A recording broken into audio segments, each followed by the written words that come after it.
तर आज आपण एक अतिशय सोपी, झटपट आणि सगळ्यांचा आवडीचा पदार्थ म्हणजे रव्याचा मऊ, स्पॉन्जी आणि जाळीदार ढोकळा बनवणार आहोत. हो, तर आज आपण रव्याचा ढोकळा बनवणार आहोत.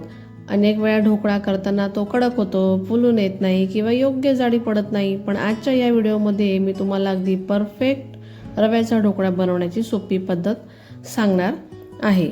हा ढोकळा नाश्त्यासाठी, मुलांच्या डब्यासाठी किंवा संध्याकाळच्या हलक्या फुलक्या नाश्त्यासाठी अगदी मस्त उत्तम पर्याय आहे बरं का. त्यामुळे व्हिडिओ शेवटपर्यंत नक्की बघा. आणि हो, व्हिडिओ जर आवडला तर लाईकही करा, शेअरही करा आणि चॅनलवर जर नवीन असाल तर चॅनलला देखील सबस्क्राईब करायला विसरू नका. नमस्कार, मी सारिकाच किचनमध्ये तुमचं अगदी मनापासून स्वागत करते. तर मी आता इथे घेणार आहे रवा. तर रवा हा बारीक रवा जो असतो ना तो घ्यायचा आहे.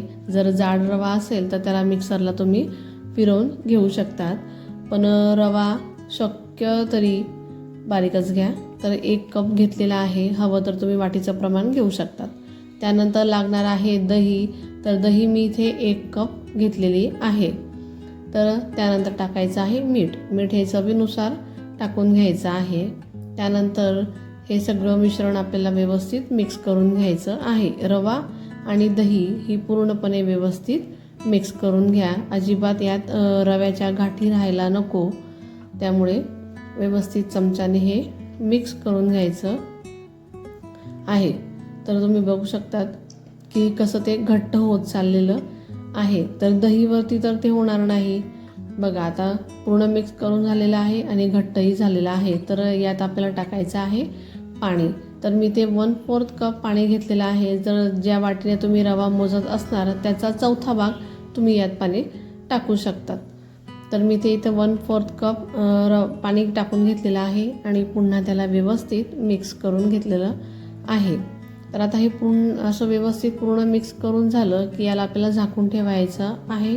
जवळजवळ 10 मिनटं याला झाकून ठेवायचं आहे.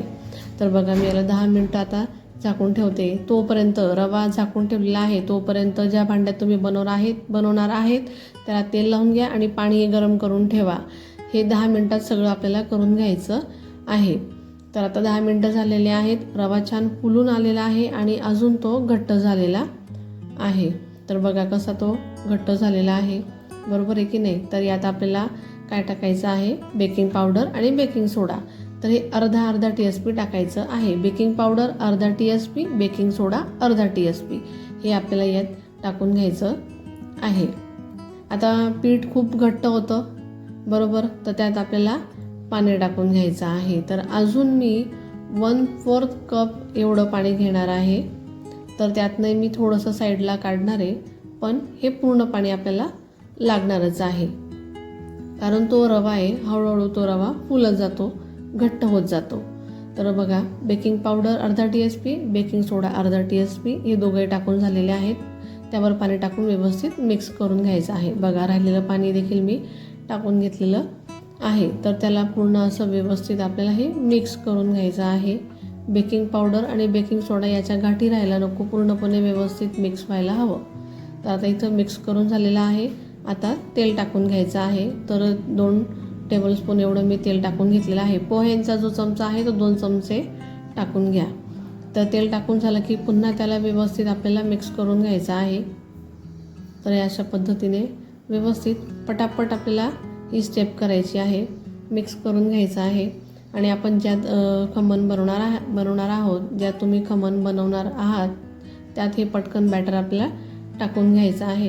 टाकल्यानंतर त्याला टॅप करायचं, त्यातले एअर बबल्स निघून जातात. टॅप करून झालं की पाणी गरम करून ठेवलेलं आहे. तर पटकन त्यावर एक प्लेट मी ठेवून घेतलेली आहे आणि खमणची जे भांडं आहे ते मी यात ठेवून घेतले. तर आता 15 मिनटं आपल्याला याला वाफवून घ्यायचं आहे. तर 15 मिनटं वाफवून घेतल्यानंतर बघा, मी तुम्हाला आता झाकण काढून दाखवते, कारण 15 मिनटं हे झालेले आहेत.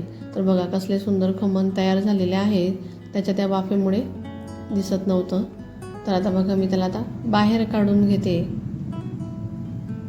तर बघा, जसा केक तयार होतो सेम त्याच पद्धतीने मस्त असे रव्याचा ढोकळा तयार झालेला आहे. छान स्टीम झालेला आहे, तर बोटालाही तो चिपकलेला नाही आहे. याला पूर्णपणे आपल्याला गार करून घ्यायचं आहे. तर मी तुम्हाला अजून चेक करून दाखवते. बघा, अजिबात चिपकलेलं नाही आहे. आता पूर्णपणे गार करून झाल्यानंतर याला आता मी साईडने पूर्ण हे जे खमण आहे त्याच्या कळा मोकळ्या करून घेते. तर आता मोकळ्या करून झालेल्या आहेत. तर मी त्याला आता तुम्हाला काढून दाखवते. हलकंसं टॅप करून घ्यायचा आहे, तो अगदी इझी निघून जातो. बघा, कसला छान जाळीदार असा ढोकळा तयार झालेला आहे. मस्त फुलून पण आलेला आहे. अगदी परफेक्ट प्रमाण आहे. तुम्ही नक्की बनवून बघा आणि अगदी याच पद्धतीने बनवा आणि हेच प्रमाण ठेवा. अजिबात तुमचा ढोकळा फसणार नाही. तर मी आता इथे तडका देणार आहे. तर इथे 2 पळी तेल टाकून घेतलेलं आहे. त्यात मी आता जिरं टाकून घेतलेलं आहे. त्यानंतर मी त्यात मोहरी टाकून घेणार आहे. त्यानंतर त्यात मी हिरवी मिरची टाकून घेणार आहे. आमच्याकडे साखरेचा तडका रव्याच्या ढोकळ्यावर अजिबात आवडत नाही. साखरेचा तडका म्हणजे साखर टाकून जे पाणी बनवलं जातं, तर तो तडका आमच्याकडे रव्याच्या ढोकळ्यावर अजिबात आवडत नाही. म्हणून मी सिंपल तडका तुम्हाला दाखवते. हिरवी मिरचीनंतर कढीपत्ता टाकून घेतलेला आहे. तर साखरेचा जो तडका आहे तो फक्त बेसनाच्या ढोकळ्यावर, खमणवर आवडतो, म्हणून मग साधं सिंपल केलेलं आहे. तर मी यात मिरची एकत्र का तळली, कारण त्याला छान थोडासा तिखट फ्लेवर येईल म्हणून. तर आता हे पूर्ण तडका दिलेलं तडका तेल जे आहे ते आपल्याला पूर्ण व्यवस्थित इथे पसरवून घ्यायचं आहे. व्यवस्थित टाकून घ्यायचा आहे. पूर्ण चारही साईडने व्यवस्थित, पूर्ण साईडचा जो कोपरा आहे त्यालाही व्यवस्थित हा तडका लावून घ्यायचा आहे, टाकून घ्यायचा आहे. बघा, अगदी सोपं प्रमाण आहे. अगदी परफेक्ट तयार होईल असा प्रमाण आहे. तुमच्याकडे मेजरमेंटचे कप जर नसतील तर तुम्ही वाटीचं प्रमाण ठेवलं तरी चालेल. तर आता मी या मिरच्या काढून घेते आणि त्यांना मीठही लावून ठेवते, म्हणजे खाताना छान लागतील. तर मी आता हे तुम्हाला पटापट कट करून दाखवते, कारण सकाळची वेळ आहे, नाश्ताही करायचा आहे आणि मिस्टरांना ऑफिसलाही जायचं आहे, म्हणून पटापट मी आता हे तुम्हाला कट करून दाखवते, कारण मी हे सकाळच्या वेळी नाश्त्यासाठी बनवलेले आहेत. तर बघा, कसले छान कट करून झालेले आहे आणि छान स्पॉन्जी झालेले आहेत.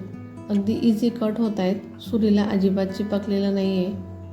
जर कच्चं असलं असतं तर लगेच सुरीला चिपकलं असता. तर बघा, छान कट करून आता होत आहेत. चला, तर मी आता तुम्हाला दाखवतेही ते कसे तयार झालेले आहेत. छान जाडीदार स्पॉन्जी असे तयार हे झालेले आहेत.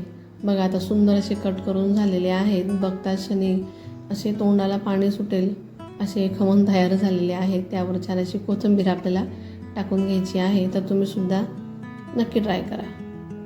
तर मी तुम्हाला आता खमणही दाखवते.